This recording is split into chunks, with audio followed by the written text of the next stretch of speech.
In this little town, the villagers were hunting bats like they were at an all-you-can-eat buffet, but the feast turned tragic when one poor bat turned to dust in agony, then the rest exploded like popcorn.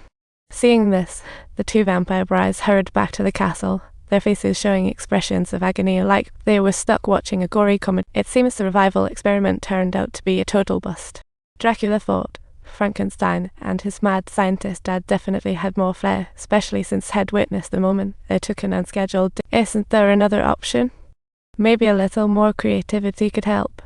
The monster from 8 Corpses mocked the scientist's debut, but townsfolk saw it as a carnival, not a hunt. As the scientist planned to escape with the monster, his benefactor grandly appeared, like a plot twist. He wasn't your typical guy, but the big cheese Dracula himself. He aimed to snatch up the monster for his own dreams, but after taking care of the scientist, he turned around to find the surgical table empty. Just then, a spooky shadow appeared and sent Dracula flying into a furnace, a real fire and flight moment.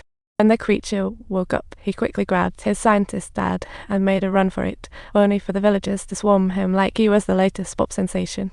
Trapped in a windmill tower by the villagers, the creature felt like he was in an over-the-top Hollywood blockbuster with flames erupting around. He was baffled why they insisted on killing him. Meanwhile, Dracula popped his head out like a confused clown. After putting out the flames, Dracula magically restored, like magic. In the blink of an eye, 4 figures swooped down from the sky like superheroes on a mission toward the windmill tower. When villagers saw vampires, they fled like ghosts, a creepy stage effect. Then, the burning windmill collapsed, turning the creature and his father into martyrs. Dracula and his vampire brides arrived to the scene, their spirits as heavy as if their transformation magic had fizzled out. Turns out, cursed by God, Dracula had no children after centuries of trying. He funded the scientists' experiments for offspring, turning it all into a silent tragedy. Years later, a monster hunter named Van Helsing, along with Anna, stumbled upon the ruins of the burned windmill while searching for Dracula. When the two awoke the next morning after having a little drink, they were surprisingly to find themselves in a dimly lit cave that resembled a junkyard. During exploration, the gone creature miraculously reappeared, like a rerun. After a fight, Van Helsing subdued the creature with darts, like a video game. Hearing that the creature could help resurrect Dracula, Van Helsing sped off toward the Vatican, like he was heading for a rescue mission. But it wasn't simple. Their carriage was ambushed in the forest, like a slasher scene. After a scuffle, Dracula's wife met a fiery fate, while poor Van Helsing gained nothing. What a hopeless day. While the creature was safely tucked away, poor Van Helsing fell prey to Anna's werewolf brother. Talk about a double whammy. With his werewolf fate approaching, Anna panicked and stumbled back, only to be blindsided by Dracula's other wife. What a shocking twist. She knocked Anna out with a slap. Van Helsing realized Anna was again in Dracula's clutches. Shocking. Lily showed up, saying if Van Helsing wanted to save Anna, he must bring the creature to the ball for a deal. To keep the creature from Dracula, Van Helsing knocked her out and hid her. What a smart strategy. The ball began with Dracula twirling Anna around. It was like one big vampire candy party on the dance floor. Little did they know, Dracula had already figured out this whole thing was a setup just for him, a costume party trap. Standout moment was when a fire breather accidentally sprayed fire onto Dracula. What a hilarious moment. Just then, Van Helsing swung up into the air like Superman, whisking Anna away from the stage. It was like a fairy tale moment.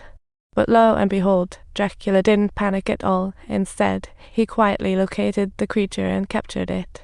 Immediately, with a command, vampires were captured like a massive drama.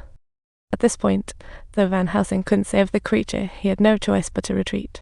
As they fled, his assistant showed up with a sunlight bomb. Van Helsing and his team escaped Dracula's trap, only for him to capture the creature.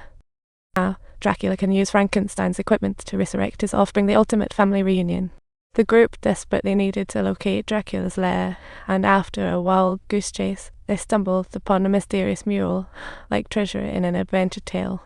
As they repaired the mural, it transformed to reveal a smooth mirror. Could this be a portal to another realm? When Van Helsing tentatively reached in, he found a hidden realm, a magical world waiting to be explored. Penetrating the mirror, they arrived at Dracula's lair.